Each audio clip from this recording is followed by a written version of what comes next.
Metal Gear Solid is not a stealth action game. It is a stealth adventure game. I began with the understanding that, of course, it had a different control system than the other Metal Gear Solids, but this, I learned, is the true difference between Metal Gear Solid and the others.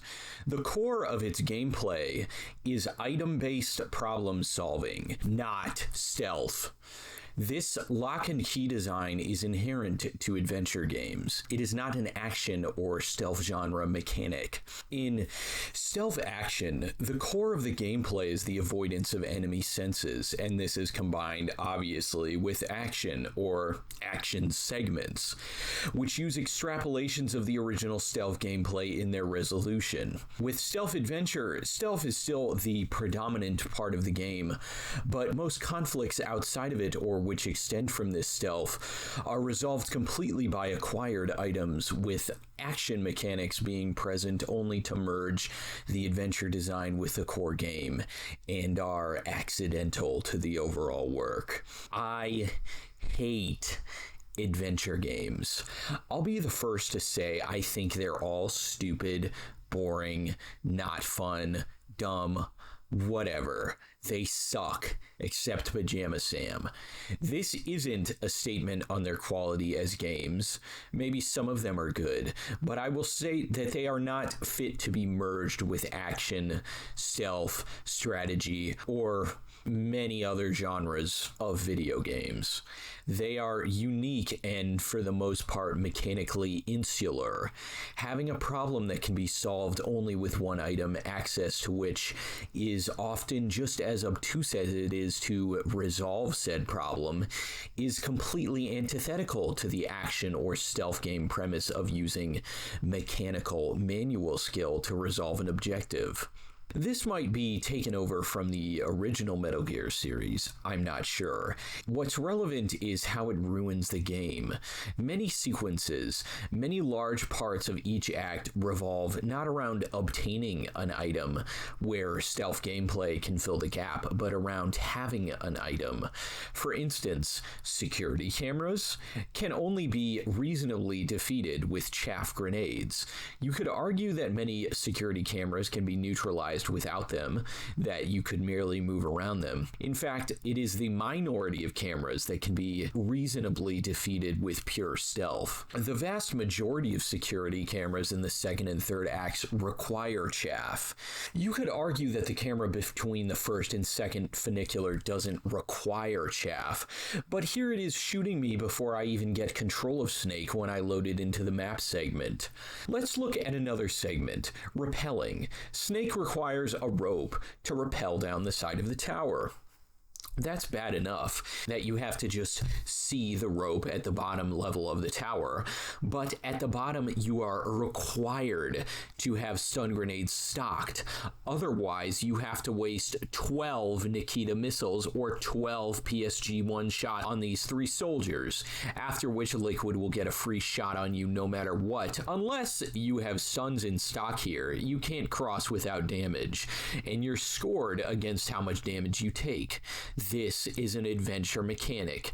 You must have the correct item in the correct place at the correct time. Another adventure lock and key design is necessitating the PSG-1 for the Sniper Wolf battle. It's having the Nikita in the second. It's having thermal goggles before going out into the snowy field, before grabbing the PSG-1 in the armory. Going back to stun grenades, they are required to ascend the communications tower, and the game knows this. In other MGS games with forced alerts, there is more than one solution to resolving the problem, all of which use the core stealth mechanics or an action genre extrapolation of them. In Metal Gear Solid, the solution is holding left while intermittently throwing stun grenades. That is a microcosm for this entire game, to be honest. Returning to Holding Left, this is the perfect opportunity to talk about the next worst thing in Metal Gear Solid, the controls. This game controls like the Boston molasses disaster. It locks the frame rate super low, and there seems to be some kind of gigantic dead zone on the analog sticks when you use them. But it gets much worse. For instance, the D-pad, the one thing the player needs to rely on for straight movement, cannot move Snake in a straight back and forth line. It can move him straight one way, it can move him straight the other way, but changing directions while already moving cannot be performed by pivoting in place, only with full arcing turns. This is ridiculous. This is a much more egregious deprivation of control than the heel turn. It's a basic action available in virtually every game. Not just every Metal Gear game, but virtually every game in existence. It is what the D-pad is for. You are meant to use it for straight lines, but can't. Not here, for some reason. It's not like pivoting was unheard of before September 4th, 1998. It's that they took it away from you for no good reason whatsoever.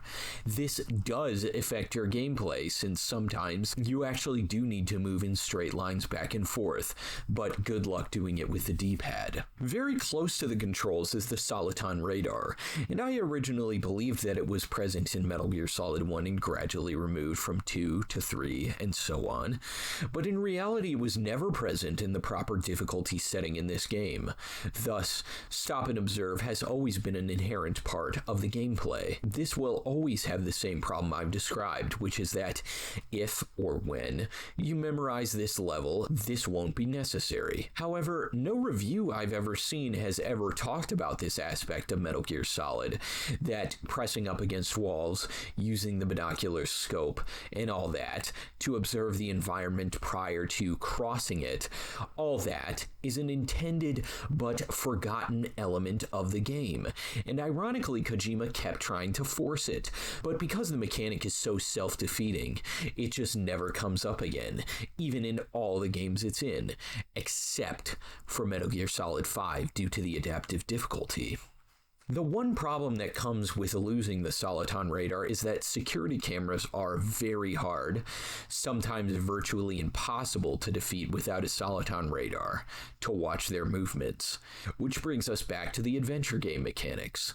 Just use chaff. The most comedically awful example of this is when the game introduces static cameras, which cannot be passed except with an item. These cameras are most of the cameras in the second and third acts. If you don't have Stinger or Chaff, I'm pretty sure you're soft-locked at these points. This would all be acceptable at face value if the hitboxes and hurtboxes for the game weren't so inconsistent and finicky. The best example of these is the two close quarters bosses, being Liquid and Gray Fox. It is often a total roll of the dice whether you can get every hit in every time, since Snake has such tiny fists.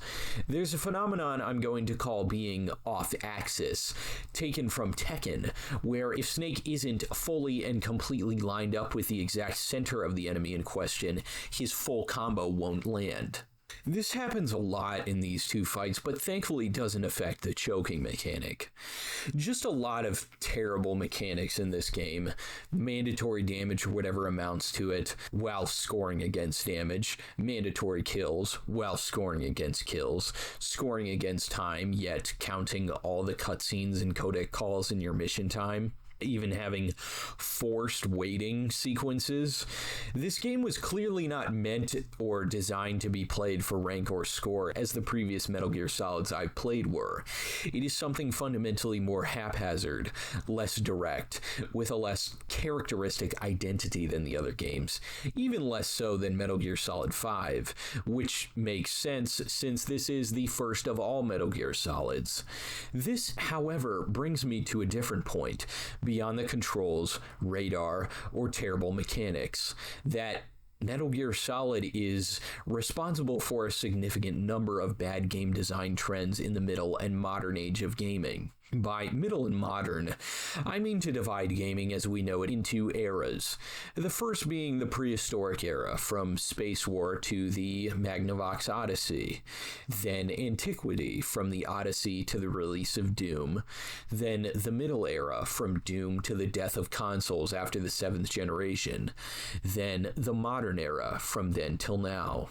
In the midst of the Middle Ages does Metal Gear reside, and its aesthetics ended up being adopted almost immediately, although this is because they were already agreeable to the sensibilities and action cinema of the late 80s and 90s. Its level design, however, would see a delayed acceptance, but a far more devastating one. Here we see forced cutscenes, gimmick design, theme park levels, forced waiting sequences, forced dialogue sequences, and a heavy narrative focus at the expense of gameplay. Any of these ringing a bell? They should be. This is the crap we've had to deal with since at least the late 2000s.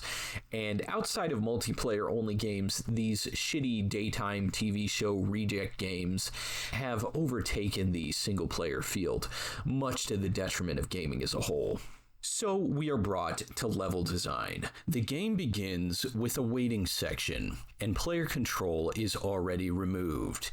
It technically doesn't matter where you wait. I think there's some mechanic here to prevent the rat from stealing the PAL key later, but I forget exactly what. You've got this utterly pointless little pipe to crawl under. Then we have to wait for this guard to turn around, run past him, and head to the forklift. By the way, when you go to hit the elevator button, the Colonel tells you you'll just have to wait. Genius stealth gameplay here, folks. The elevator comes down, you run onto it right after the guy steps off, and you get a pointless, boring cutscene, followed by a codec call introducing you to the save game system, after which you will get another cutscene, after which you, in a cutscene still, take the high ground to observe the Shadow Moses gates in first person. Very interesting how this cutscene in itself resembles how Venom is inclined by game design to approach enemy bases in the Phantom Pain. Take the high ground, observe the points of entry, the number of combatants, and their armaments. Snake even points out some of these verbally. It is interesting to see through lines from the first Metal Gear Solid to the last.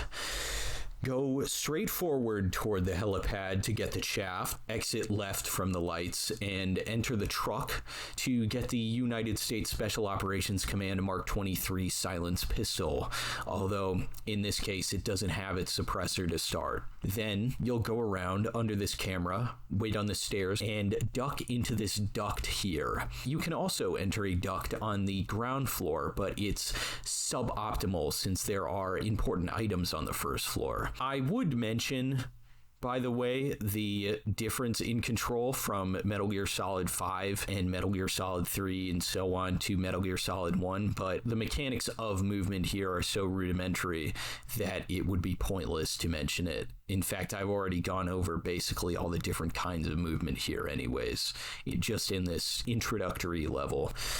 We get this silly little crawl space section that could have been easily removed and turned into a cutscene of Snake doing the exact same thing. There's no gameplay here, so it could easily just be cut. Oh, and you get a call from Liquid.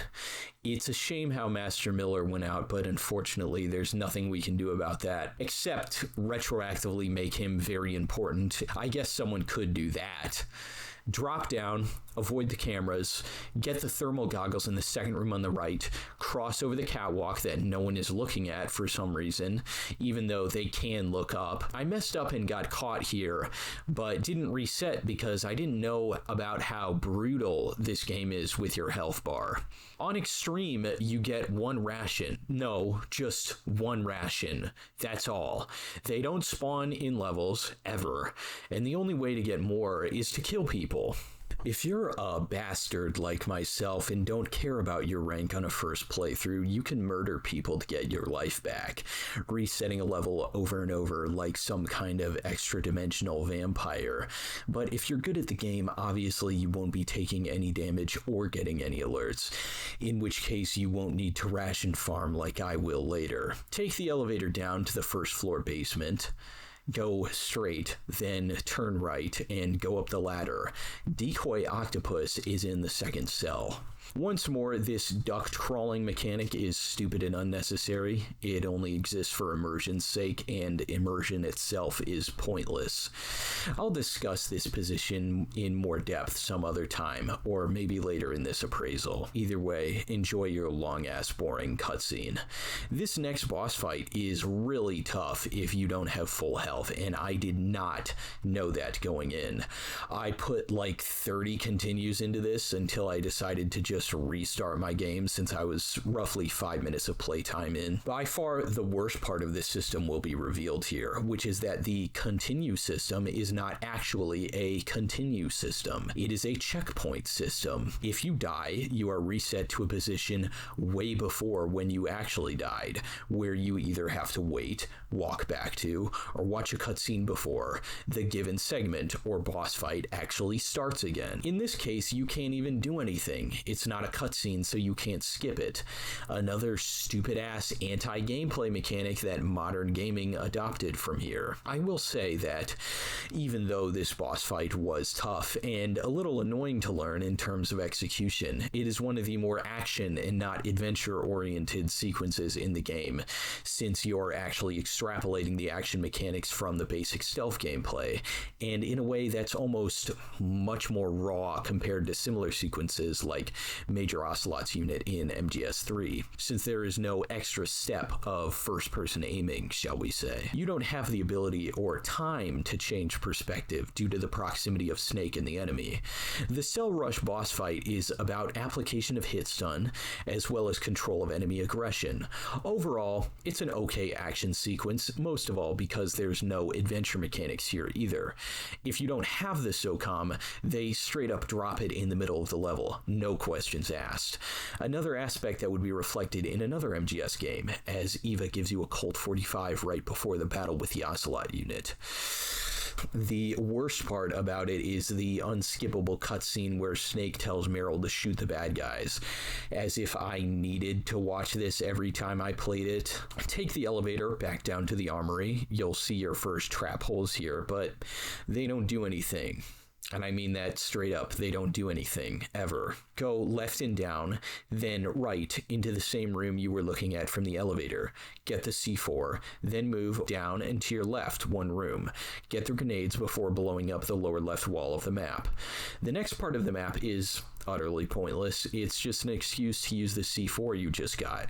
You virtually never use C4 again, ever, by the way. This is your first adventure game item.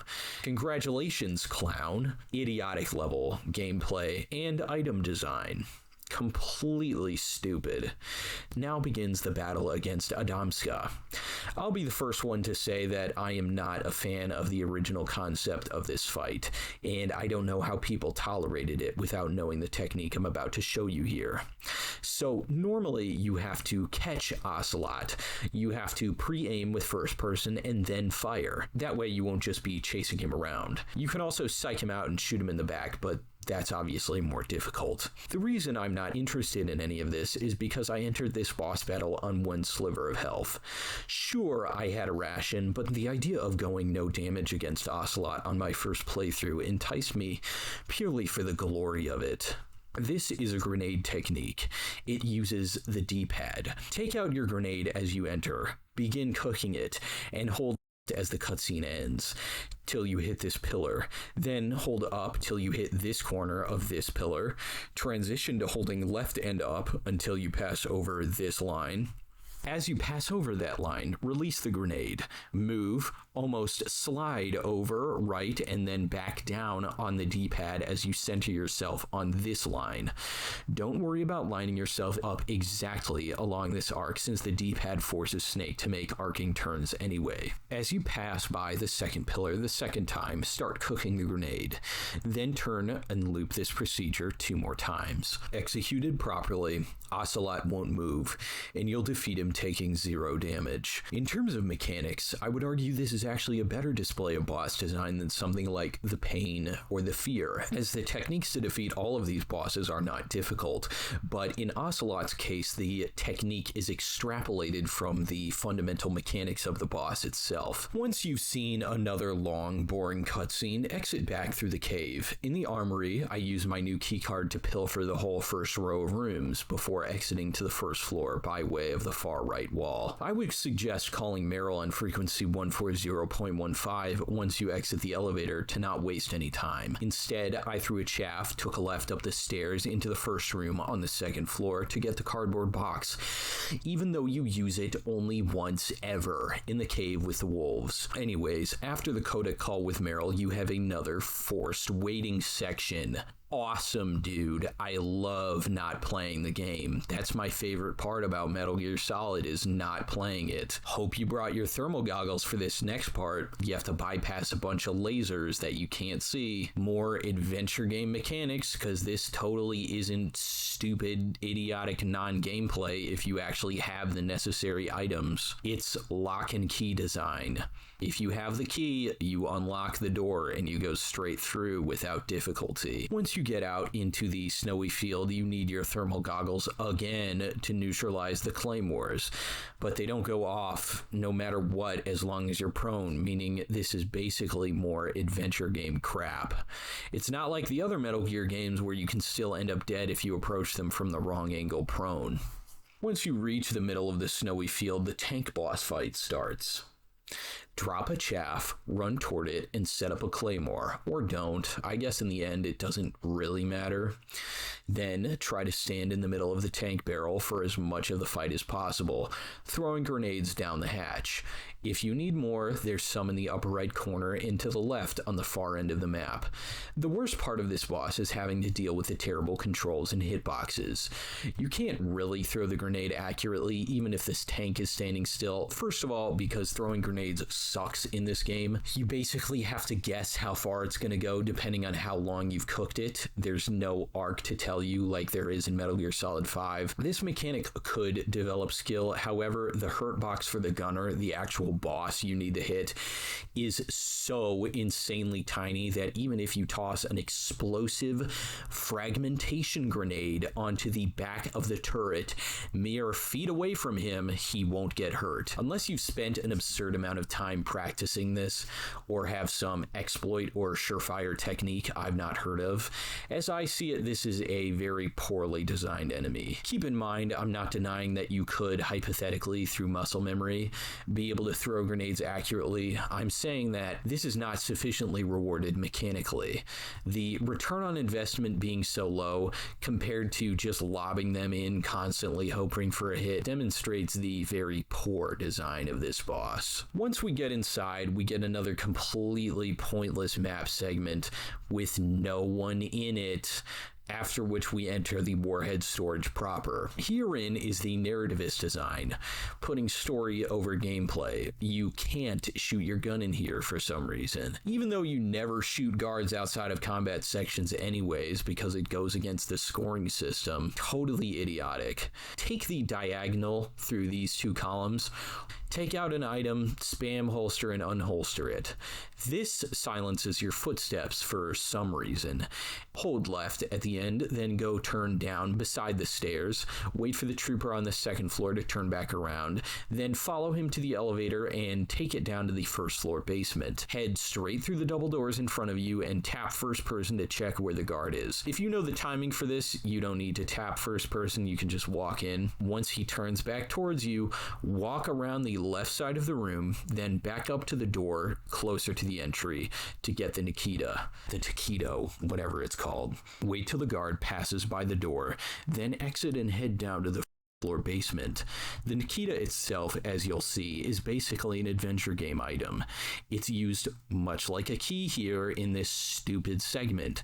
You have to have it. You cannot progress without it. There's no stealth here, not even action. You just take the Nikita and guide its missile down the hallway and then back up to the switchboard. Really exciting stuff here, guys. This took me a retarded amount of tries because I didn't know you could control the taquito in first person until way later. I did achieve it without that mechanic. It's just this whole section is a pointless obstacle that has no relation to the gameplay as a whole. Now, what I should have done here is go back upstairs, save, and then start farming rations off the guards on the first floor. Now, assuming you've already done that, go back downstairs, drop chaff before going into the final door on the right because there are cameras in here. Don't forget about the gas mask. Then take a right and move through both airlocks down the hallway. You have another utterly pointless map segment, and then you get the battle with Gray Fox.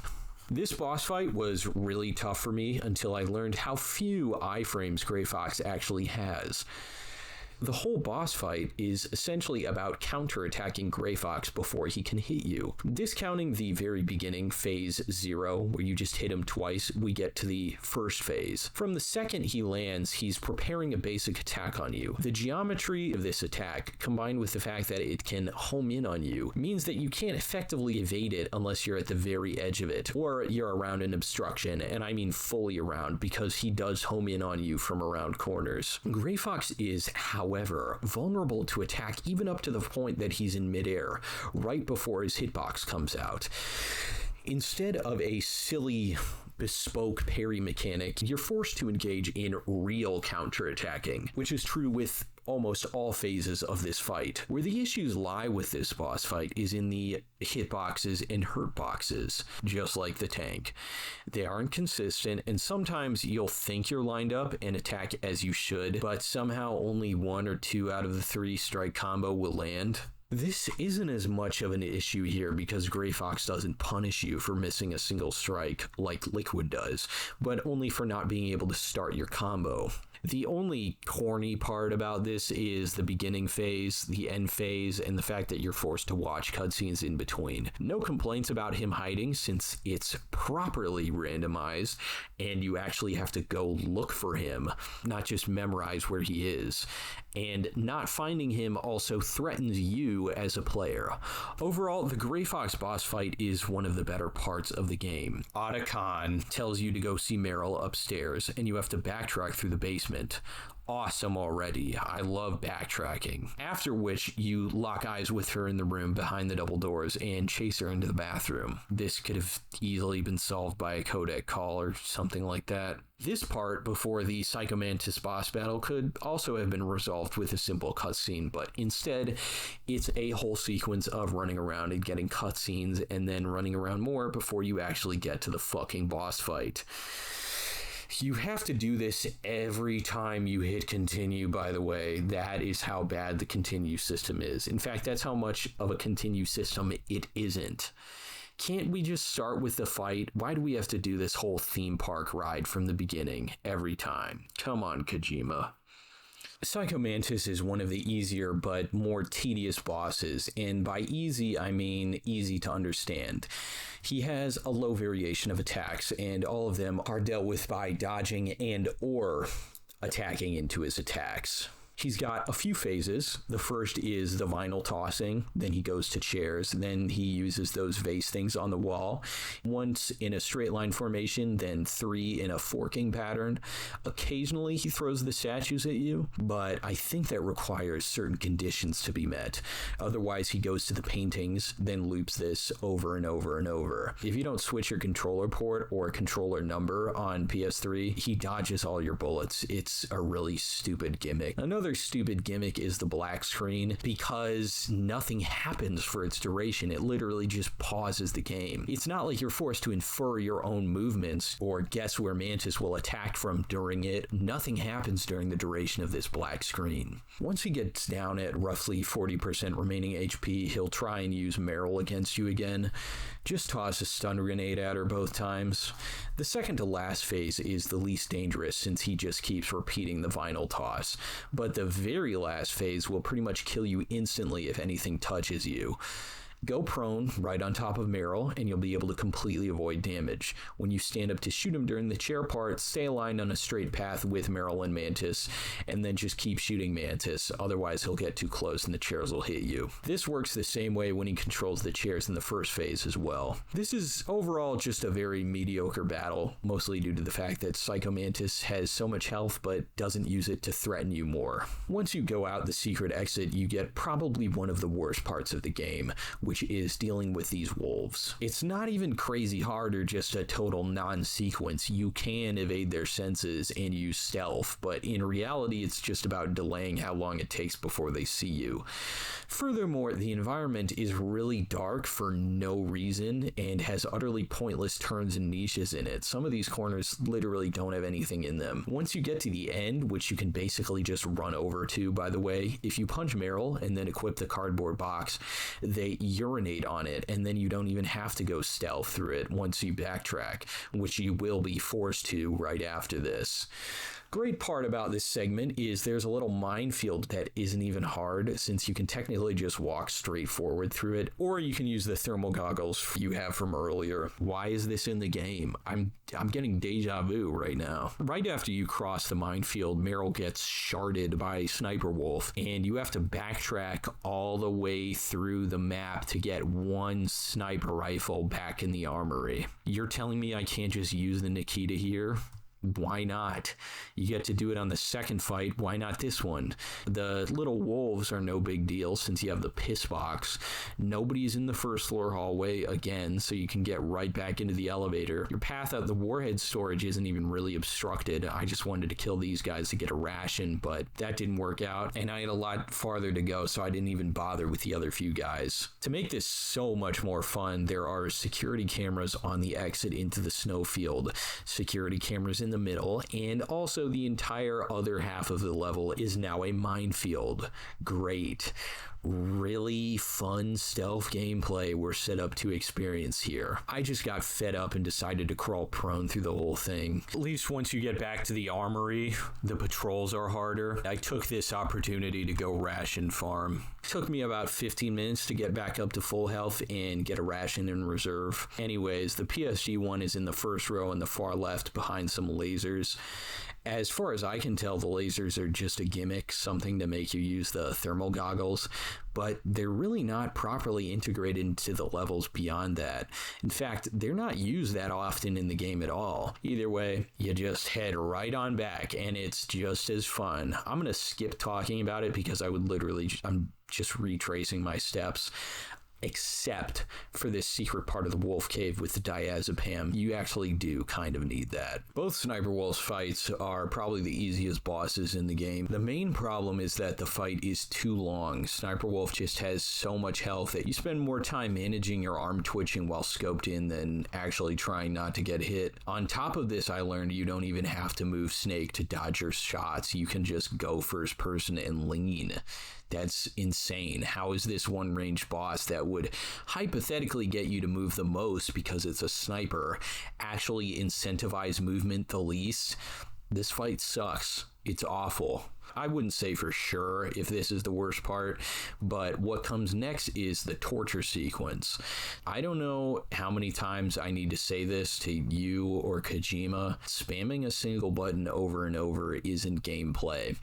This isn't a quick time event either. This is like really part of the game, especially if you tell me I'm not allowed to use turbo or auto fire, and then I plug in my Chinese ripoff Xbox 360 controller with turbo into my PS3 and you don't detect it.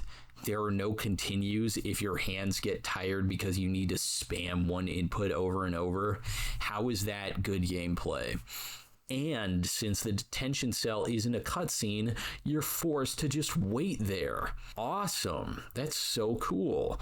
I guess you get a few codec calls during the in-between time, but the whole in-between time could have just been codec calls. You didn't even need to model this cell. It could have just been a cutscene or something. Well, I guess you'd have to model it if it was a cutscene, but like the in-between time could just be skipped. Why is it there? Makes no sense.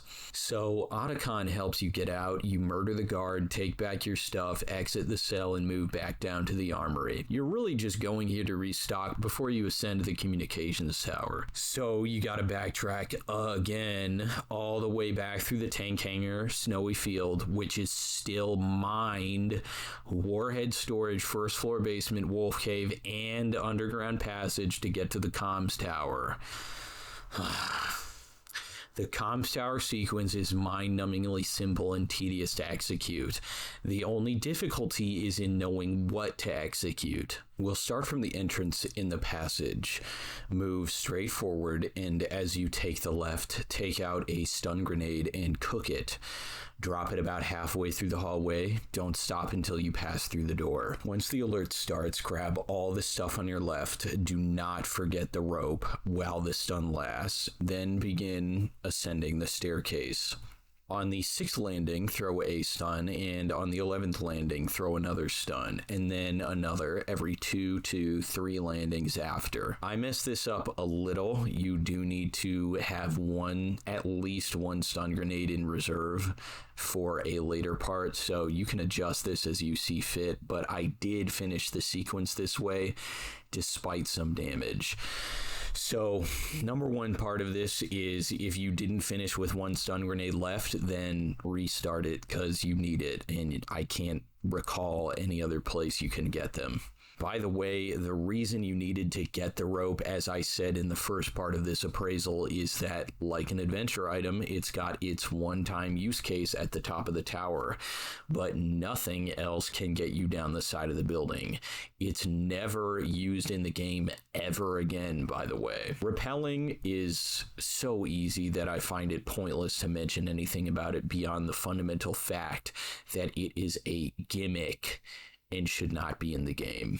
Once you get to the landing, there are 3 guys at the opposite end of the bridge. About this clip, I didn't see them because the brightness on my TV was too low, so now I get to look like an idiot for not seeing them. Either way, this isn't a stealth section. There's no way to get by them using stealth mechanics, so you can stun them and avoid damage and run right by them, but again, I forgot to keep a stun grenade in reserve, so that was not an option. These guys are probably the most idiotically designed enemies in the game. All they do is sit on the other end of that bridge and look at you, and if you get halfway across, they shoot you and kill you. It takes tons of damage to kill them. They barely respond to damage until they're almost dead, and once they do respond to damage, it's just running and hiding for a short second before coming right back. When I say they take a lot of damage to kill, I mean a lot. 4 shots from a PSG-1, that is over half of Sniper Wolf's HP. Using the PSG-1, by the way, is just making it hard for yourself since it takes just as many shots from the Nikita to kill them too. Why does it take 4 guided missiles to kill them? Who designed this? If that wasn't enough, when you finally do waste your time killing them, Liquid flies in from out of nowhere and shoots you anyway. As far as I can tell, this damage isn't actually avoidable unless you go prone or something inhumanly fast.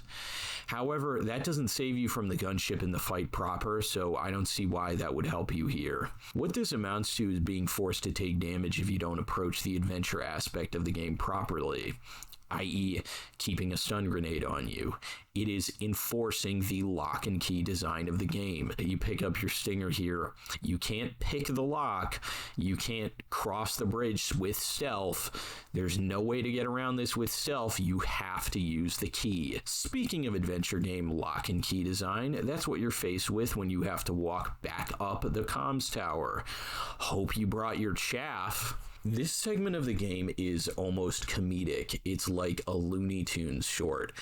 I walk up the tower. I think, okay, one camera, throw chaff, walk up. I stop and check the landing after next.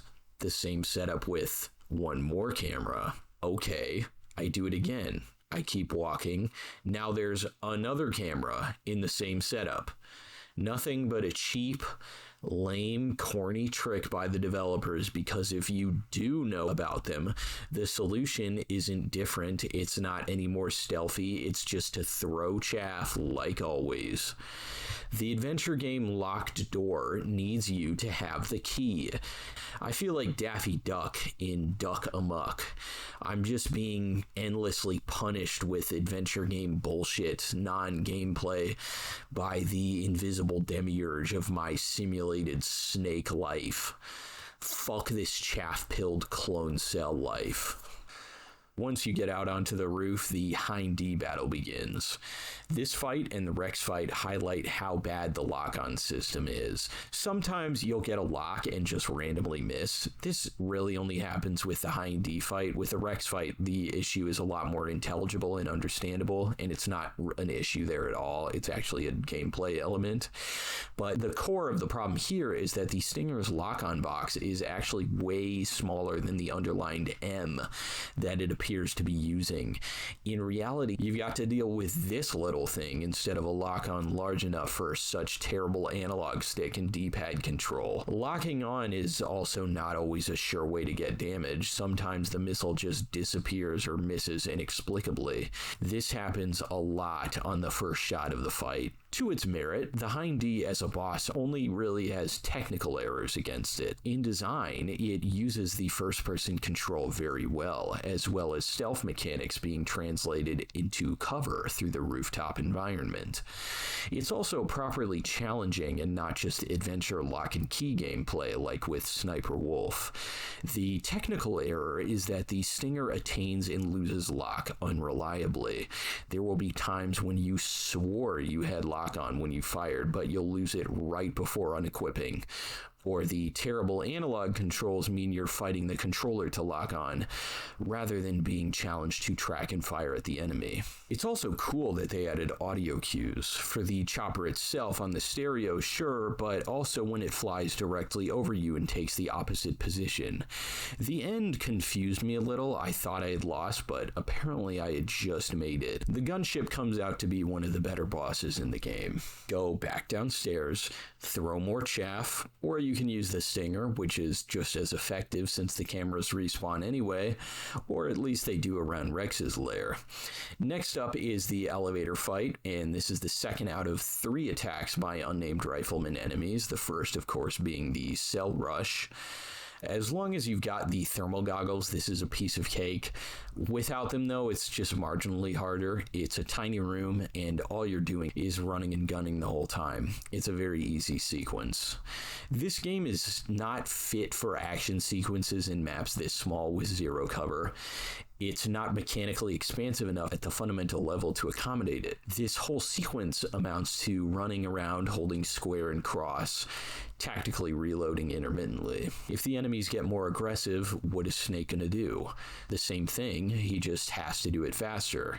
If they become less aggressive, then the fight becomes easier. He needs to move less and less is demanded of the player in execution. This single encounter is like a microcosm for most of the design errors in this game. In premise, it's very fundamental since all you're doing is avoiding enemy hitboxes while trying to get them with yours, but in the most mechanically obtuse way possible. You want to have thermal goggles or body armor, as well as a FAMAS, fully loaded, obviously, and then you have to essentially run around frantically, periodically hit stunning each of them until it's over. A pointless exercise. Once you hit the ground floor, you can pick up some chaff and ammo from the elevator. I walked into this room and promptly got shot from the camera I didn't notice. This was a very funny, epic, laugh-out-loud moment. This one you could hypothetically avoid. I don't know about the ones in the connecting hallway, but I also don't care. I'm just gonna throw a chaff and run all the way through anyways. Outside, waiting for you, is the second Sniper Wolf fight. This one is probably the easiest boss fight in the game, since you can do the whole thing with the Nikita. You don't even have to move. Did they even playtest this, or was this intentional? Sure, I ran out of ammo and had to do it the normal way, but arguably she's slower with the scope than she is in the first fight. Why are both Sniper Wolf fights so undemanding of the player? The only thing they really demand is diazepam, much like an adventure game. And in the second fight, you don't even need it. Just keep your Nikita locked and fully loaded. Terrible fight. I don't even understand why this was in the game. Stock up on gear. Once you take the gate behind Sniper Wolf, you'll be officially in the final act of the game. The blast furnace has this stupid stairway you have to go down instead of just, starting the level. This first guy here is good if you want to ration farm. He's a very easy kill. Basically, wait for him to turn his back, use the silent step trick, choke him out if you want to ration, then run over to the ledge, crouch when you need to, then the other side has one guy walking up and down the stairs. Crossing the molten pit is a mechanic never used again, by the way. Wait for him to turn, then you can either strangle him or toss a stun. I use a stun, but in hindsight, I should have just strangled him, since what you really want to do here is go down into the steam room, dodge the heat, go under the pipes, drop chaff, and get that body armor. That is easily the most important part of this map. Easily the most important part of this map is taking a detour to get an important item. That doesn't sound like stealth game design, that sounds like adventure game design. In the funicular room, there's ammo all behind and around the containers. There's also some SOCOM ammo around the corner on the right. Going down is the third and final rifleman encounter. This had the potential to be a very good encounter. The player is given enough space to meaningfully manage enemy aggression with movement. The enemies start in a triangle where the player has to make a real choice about what to do at the beginning of the fight, and the map itself can play a role in conflict resolution by way of tossing the dudes over the side. Its deficiency is that there just aren't enough bad guys. You only fight these three, and they don't come in waves or vary their attack patterns beyond how regulars already do. Not varying attack patterns or spawn patterns is the major problem with each of the previous encounters, respectively. Once you get halfway down, there is a secret hidden little security camera that you conveniently can't see unless you expose yourself to it. So drop a chaff right away and run onto the next funicular. Don't go too far, because for some reason the other side of the platform is mined. Why? There's not even anything over there. I just ignored it because... why would you demine it? Who cares? Maybe I missed something super duper mega extra important to the game, but at this point I had just stopped giving a fuck about exploration, given the fact that the game practically punishes you for it by depriving you of resources, namely chaff. You'll have a cool codec call before you get down to the frozen storage basement. Make sure to get the gear on each side of this room before you enter. The Vulcan Raven fight is just as easily exploited with the Nikita as this. Well, I would say just as easily. What makes it different is you at least have to move to do it. In fact, there's arguably some merit in this exploit that I use due to the fact that you have to fire missiles fast enough, get into position properly, maneuver the missile properly such that Raven can't shoot, and use this all to manage Raven's aggression so he doesn't just walk right over and gun you down. The way it works is essentially hit left on the D-pad as soon as you start, then get to this tile, then turn up, then back, pivot back down, take out your Nikita, fire one missile, guide it along the side of the shipping containers, and then hit Raven. In this sense, it's an exploit almost in a positive sense. The exploit in the Ocelot fight is positive in this way too, as it is an extrapolation, performing according to the gameplay demands of the boss in question, to the absolute extreme. But I would argue Ocelot is a lesser boss than Raven due to that fundamental design being of lesser excellence. Vulcan Raven, as opposed to Ocelot, does involve the management of what we might call indirect fire, as you are using an aiming stance separate from your firing stance and are using a static position for firing, while simultaneously attempting to avoid the enemy's attack. But Vulcan Raven's lair is also just a better developed map than Ocelot's. Its labyrinthine quality introduces stealth into the fight, where Ocelot's lair is too small to properly utilize that. So Vulcan Raven definitely comes out being a rather meritoriously designed action boss. The next room is easily the most comedic part of the entire game. There are at least 20 cameras in this one stupid map segment. You might think it would be prudent to take a second and destroy them all permanently, permanently with the Stinger, as I did. But that's not true. Do you know why? Because they respawn.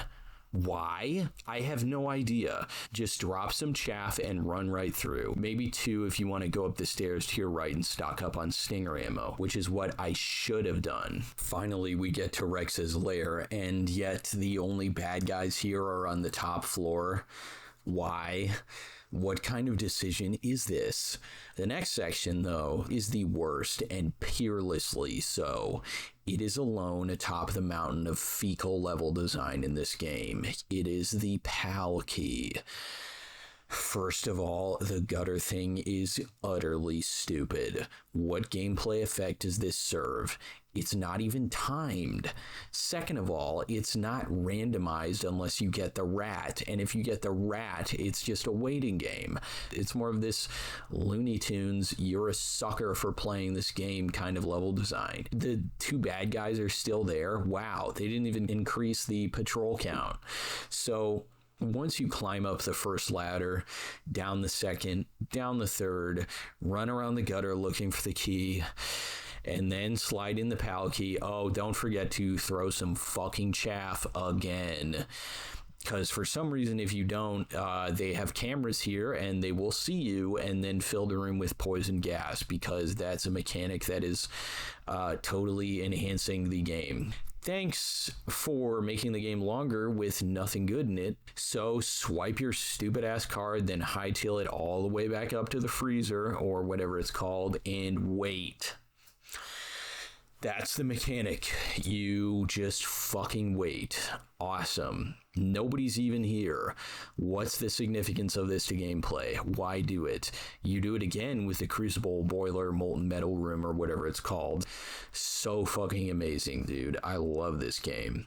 What's totally awesome about this part is that the freezer spawns bad guys this time, so you can use it to ration farm if you're low on health. Either way, once you're done ration farming, if you even need to, head all the way up both funiculars to the boiler room. Nothing new here. Stupid camera's still there, but for some reason it can shoot you on the way up before you can even move. Thanks, idiot. Run into the boiler room, immediately take a left and hide under the staircase. Then wait. I know you were expecting riveting stealth gameplay, but you're gonna have to go somewhere else for that, dude. Card turns red, head on back. I'm not even gonna narrate the way back, just put the card in the machine. Oh, make sure to pick up Stinger ammo. Don't be like me and start the Rex fight with 4. The Rex fight is hands down the best part of the game and clearly prefigures the boss design of later Metal Gears. It even reflects a specific boss in another Metal Gear. It is the most robust use of first-person aiming. While Ocelot only gives you a glimpse of it and Sniper Wolf doesn't integrate or enforce movement from the player, Rex both enforces the use of first-person aiming as well as pre-aiming through positioning. You can see me tapping the stick towards Rex before I pull out the Stinger, but furthermore engages the movement system in both evading attacks and managing the aggression and direction of the enemy. Some people can do this trick consistently, but apparently you can just lean and dodge the laser, which is insane to me, that if you're good enough at execution, you can practically just stand in front of it and shoot him over and over, even on phase 2. I tried it. You have to be really good to do this, as the left and right sweep have to be dodged to opposite sides, and although you can tell when the laser is coming, you can't tell immediately which sweep it's making. As for managing aggression and enemy direction, Rex has 3 different attack types, which all need to be controlled by distance independently of orientation. For instance, even if you dodge the missiles or gunfire, Rex might be facing the wrong direction to fire your Stinger. But if you dodge too hard or too often to the right in attempts to hit his radar dome, you'll be in a very unfavorable position. If you get too close, Rex will laser or even stomp you and kill you instantly if you are extremely out of position. If you run too far, you can't dodge the missiles without dropping chaff. In order to preserve some level of danger and meaning to positioning in the second phase, when the hitbox or lock-on thing moved to the center, it was also made incredibly tiny. Rex, however, unlike like the Hind D, resolves the hitbox and lock-on issue present there by affording lesser damage as long as you hit the head structure in the right location from the right direction. You can hit it from underneath, but I never got the timing right. Final word on the Rex fight: it's the best in the game, despite the mechanical and control design, not because of it. The way this fight is made anticipates the future construction of the entire series. Back to back with Rex is Liquid. This is a close quarters combat section, like Gray Fox, but with the addition of ring outs. Liquid is less aggressive, less damaging, but just as easy to get misaligned with as Fox. If anything, he's a little bit more easy to get misaligned with. In the first phase, he is completely non-threatening. There are 8 positions for him to take, and in only half of them can you actually be damaged. Although he can achieve what amounts to a ring out at any time and end the fight right then and there. Rex has a similar extreme response to being so out of position with his insta-kill stomp. Liquid can push you off of Rex's head in any phase too.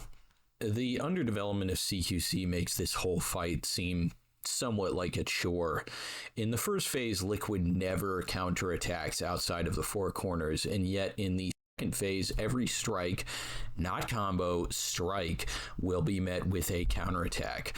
So if you're off axis, as defined previously, at all, you might only get 1 punch in, and Liquid will hit you with double or triple the damage you just did to him. This can happen even if you're dodging correctly off the diagonal from Liquid's face through very little fault of your own. One could spend a great deal of time training to perfectly align himself every time, but there are very diminishing returns since you always start this fight with maximum health. You can expect to finish it as long as you can, for the most part, dodge his counterattacks. The third phase is arguably easier than the second unless you already took a ton of damage, since it involves dodging a telegraph charge, which goes the full length of the arena, and baiting out a small kick, which you can easily dodge. However, in the third phase, Liquid's counterattacks do insane amounts of damage, and his kick pushes you when it lands, meaning that if you are off axis when attacking him after the charge, you can end up with a game over regardless of proper application of mechanics. It is unacceptable to have hitboxes and hurtboxes so poorly designed as to make certain execution errors unknowable and thus barely correctable. When these execution errors, if they are even errors on the part of the player, given how egregiously inconsistent the hitboxes and hurtboxes in question are, can end your game on the spot. This is not a great boss fight, but could have been much better if not for how garbage melee fighting is in this entire game. Gray Fox manages CQC better by making not parrying his attack with your own extremely dangerous, forcing the player to use movement to anticipate the enemy, but it never goes as low as destroying your performance for an error that the designers made rather than you. The final chase is the cheesiest part of the game. There are so many points here at which you're assigned damage, essentially beyond your power as a human player to avoid. The first part being when Meryl drives out. You hide behind this barrel, grab this guy, then run all the way over to Meryl, get in the truck. But even if you get all the bad guys, there are infinite guys spawning anyway, as far as I can tell, and they will shoot you unless you play it absolutely perfect. And they will shoot you when you don't have control. They can shoot you when you get into the car and when you exit the parking lot. The beginning phase of the drive out isn't so bad. It is difficult, but not unfair. Make sure to pre-aim and be quick with transitions from target to target, and manage hit stun well, unlike me. The most bullshit part of this entire game comes in the middle of when Liquid shows up. If you're able to track him well in the lit part of the tunnel, he's actually really easy to manage, and he gets a little harder in the destroyed part, but once you hit this divider, it is virtually impossible to avoid damage. There are very long and detailed explanations of how idiotic the devs were here. It would suffice to say that you are trying to hit through frame windows in the single digits in a game locked at under 60 FPS with a non-hit scan weapon. It's appalling. So terrible that you need to perform extra well in the previous parts of this whole sequence just to keep health in reserve to survive here. Second worst part of the game, but it's also the very end, thankfully. Now that we're at the ranking, we're going to break the game into 3 different acts. The first act, we'll say, is from infiltration up to the first Sniper Wolf battle, the second from there to Sniper Wolf's death, and the third being everything thereafter. It's hard to say that any of these is definitively worse than any other, given they all have huge missteps in level design, while each having their own good part, evening out the quality ratio. The first is a set of adventure game chores outside of bosses, yet one of those bosses is the Gray Fox. The second has both Sniper Wolf fights and the comms tower, but also the Hindy. The third has the PAL key shenanigans, but also Metal Gear Rex. It's like they've specifically dealt out levels and bosses to ensure each act would have its own terrible, no good, very bad, black-pilled chud life section, but also a top 3 boss to counterbalance that. The Metal Gear Solid dev team were overachievers too. Not only is it so that each act is on a fulcrum with total dog shit on one side and a great boss fight on the other, but they are each individually balanced such that the act with the best boss also has the worst part, being the third, with Metal Gear Rex beside the PAL key. There is one thing which pushes the third act to a slightly greater place than the prior two, which is Vulcan Raven. Vulcan Raven evening out the final chase sequence is the one thing that tips the scales, and he's not even that great. He's just an additional good part in the third act that the others don't have. In the first act's case, the adventure game chores are bad, but the in-between does operate on the core stealth mechanics of the game, and while the backtracking of the second does this as well, the second act also has the terrible comms tower sections and the repelling, which the Hindy on its own can't really balance out to a net evaluation higher than the first. So from best to worst, we'll say third act, first act, second act. Bosses are much easier. I'd say the ranking is as such. From worst to best, Chase Liquid, Sniper Wolf 2, Sniper Wolf 1, Prison Cell Unit, Stealth Unit, Funicular Unit, Tank, Liquid, Psycho Mantis, Revolver Ocelot, Vulcan Raven, Hindy, Gray Fox, the best boss in the game, going to Metal Gear Rex. The reason the difficulty on Extreme is so overtuned is probably because you were intended to use stealth camo in the bandana on this mode, because unless you train to beat it, it is quite hard. Now, I wouldn't say it is more difficult in the sense of de jure difficulty by design than, say, Metal Gear Solid 3, but it is more difficult de facto due to the terribly coded controls, frame rate, hitboxes, and hurtboxes. As opposed to conforming motor skill to a unique control set, as with MGS 2 or 3, with MGS 1, you are constantly fighting your way out of a sludge of bad coding and bad design. I would also say that it straight up could not be more difficult than any other Metal Gear because it doesn't designate stealth and bandana as special items. The max rank big boss in the scoring system is also quite lenient. Analyzing difficulty and scoring in this game, everything about it seems to betray a haphazard effort on the part of the director and developers. The overall gameplay density is just way too low. Now, gameplay density is a term whose inception I afford to another, not myself, but I prefer molarity. That is, how much of the gameplay is present in the levels. The solute in the solution. Metal Gear Solid 1 is a very low molarity game. It has dilute level design, while the desirable level design would be concentrated high molarity. In a lot of map segments, the level is either left empty or is only filled with security cameras.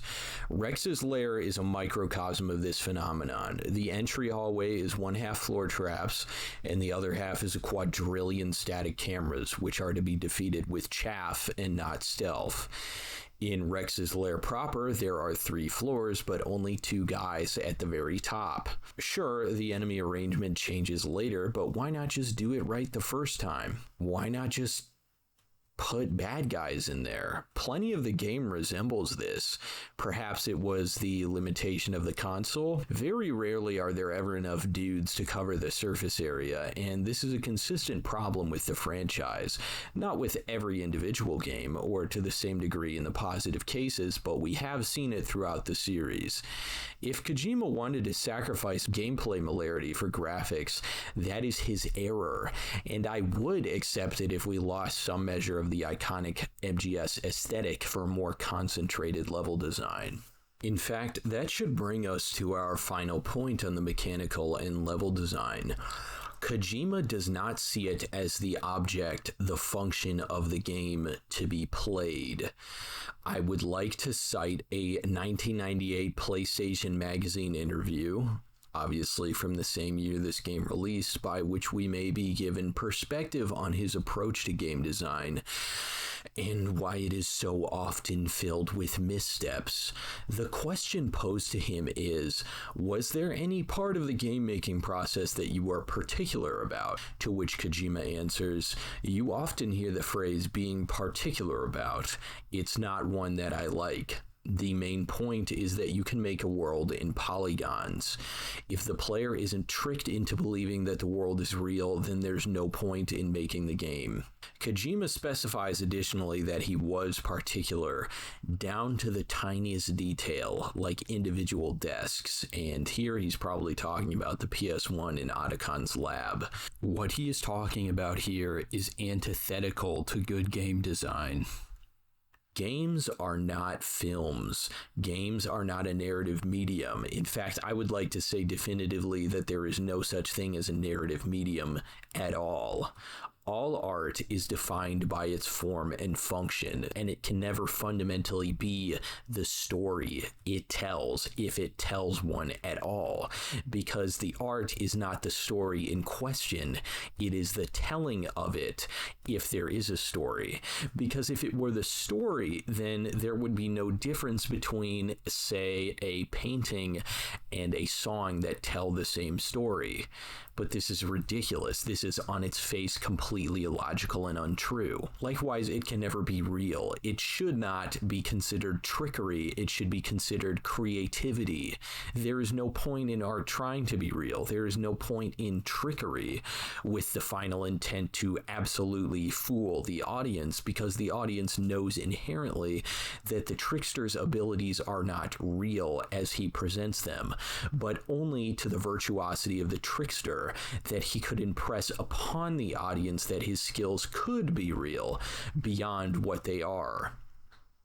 For games, there is no point of impressing upon the audience that feeling of unreality, but only the mechanical excellence of the game itself, because that is what it can certainly be. If the merit of the game is the reaction of the general audience, then the game itself as an object could logically never have merit on its own. Yet this is a lie. This is a false impression. The merit of art, of anything really, is in its conformity as an object to the intrinsic function of that object. There are deeper things to be said about this, but it cannot be the function of the game as an object to trick or lie to its audience, its players. The function of the game is to be played, not to play the audience.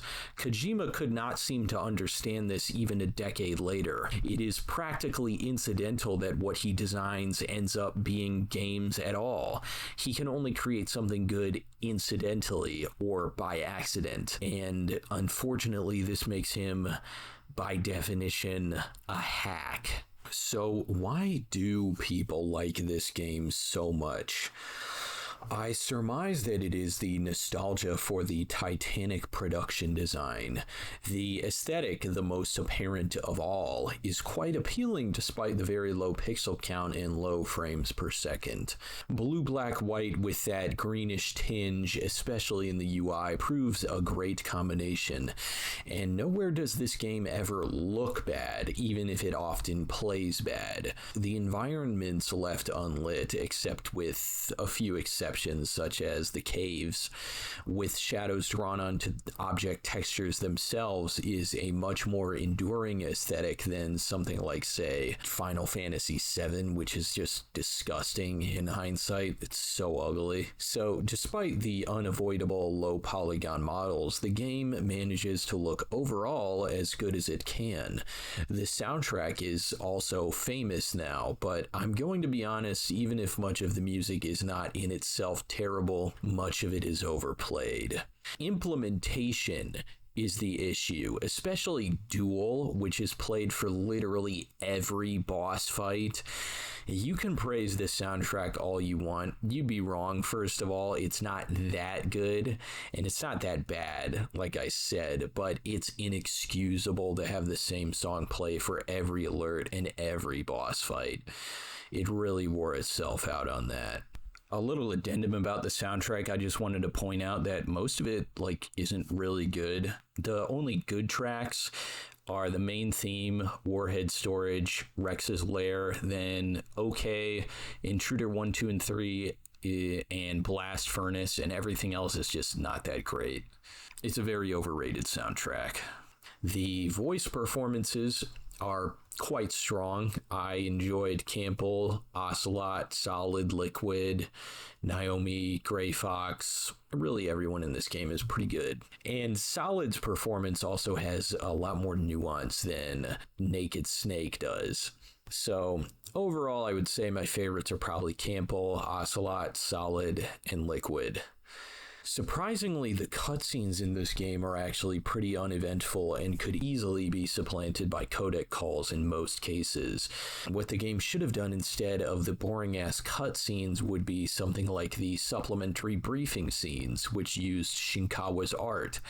Since most cutscenes aren't eventful in terms of action, this could rectify the lack of purpose visible in most of them. Liquid Speech and Gray Fox's Sacrifice are probably the best cutscenes in the game, yet I still would have replaced Liquid Speech with a briefing style thing instead. The one thing I find so distinct about the aesthetics of Metal Gear Solid, as opposed to its mechanics, is that it is so lacking in the deeper, more meaningful themes of the games I played prior.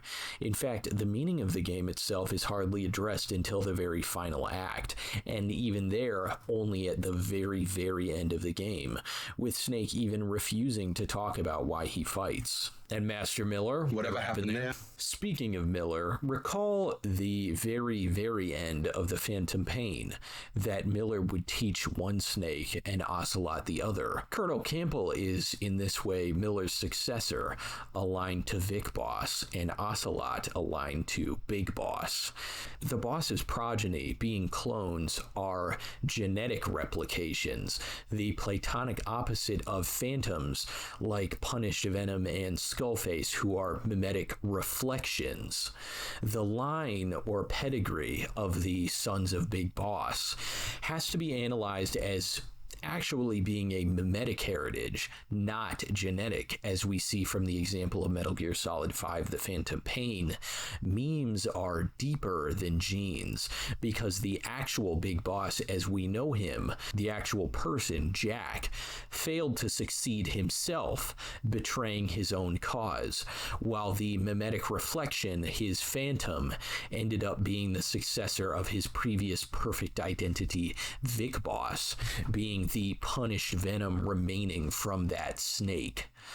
With the exact same genetic pedigree, though with different phenotypes, the differentiation between Solid and Liquid is not truly in phenotype, for both are supremely capable individuals at the end of the day, but in mimetic expression, wherein Solid descends from Venom's line through Kaz, and Liquid descends from Jack's line through Ocelot. Thus, Solid descends from the line of the hero, and Liquid from the Fallen line.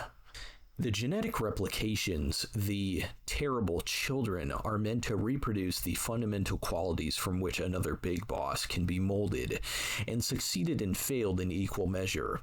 Both clones, like their father, abandoned the United States government, but only one took up arms with a foreign force against the United States. Liquid is thus closer in pure natural action, but not internal ideology or philosophy, to Boss in Peace Walker, who bore arms with KGB backing, and the Sandinistas against Coldman's division. The Genome Soldiers likewise take assistance from the Russians in the Shadow Moses Revolution.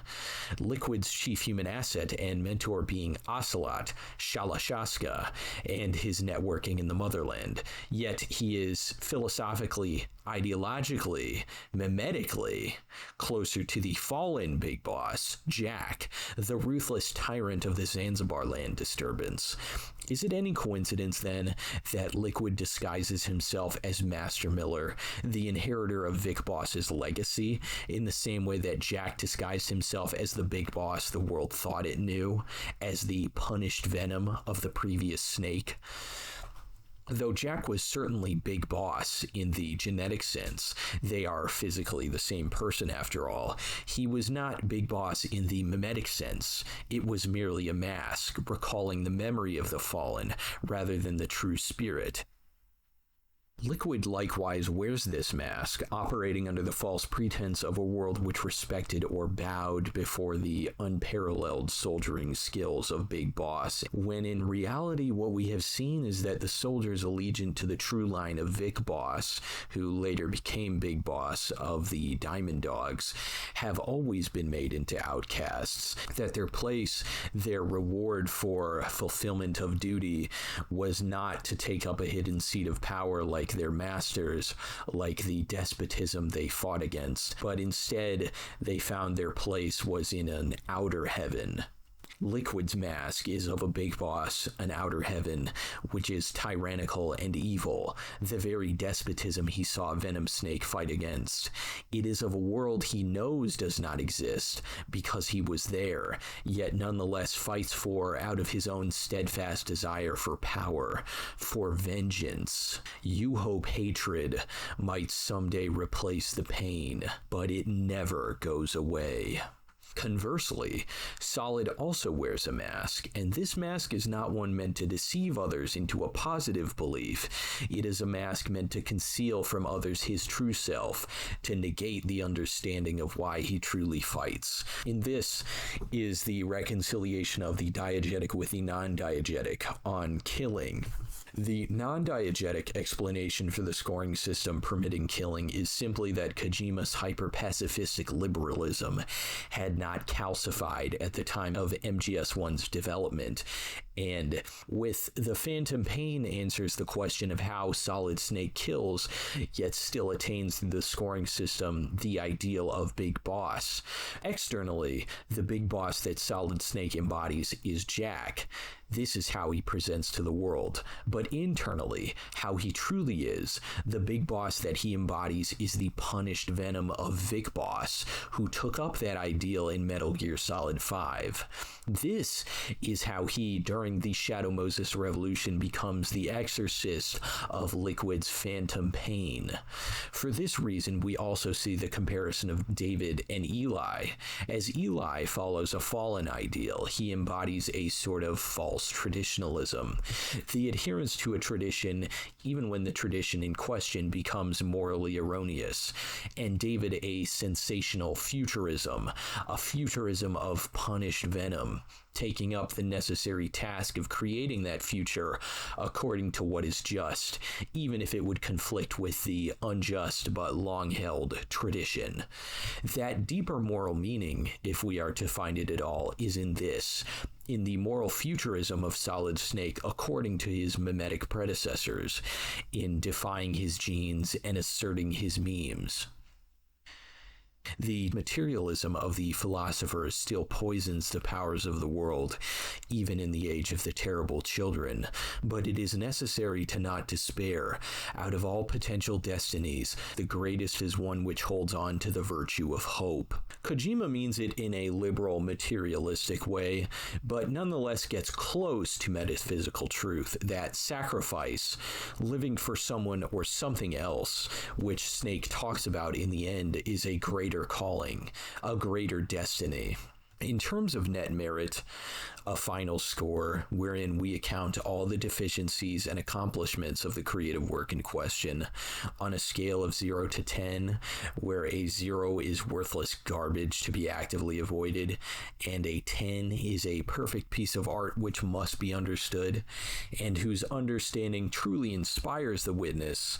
Metal Gear Solid is a 2.5 out of 10. That might change a little. Maybe it might get a bump up by 0.25 or maybe even 0.5, but I'm going to go with 2.5 out of 10 to cap off this review. The mechanics contradict themselves just as often as they contradict the level design. The level design itself is appallingly bad. The gameplay is interrupted by unskippable cutscenes, forced waiting. The continue system is straight up annoying. The controls, hitboxes, and hurtboxes are all genuinely poorly developed. The game is only saved by the presence of a few good boss fights, as well as its frankly incredible production design, by which we mean its appearance, its soundtrack, the theatrics, which includes the voice acting and direction, and so on. It ends up having more bad than good. What shall become of Snake's destiny? What sacrifice shall he be called to make? And what of Solidus and Ocelot? These questions shall all have to wait, because the next game I appraise shall not be Substance, but instead the Twin Snakes.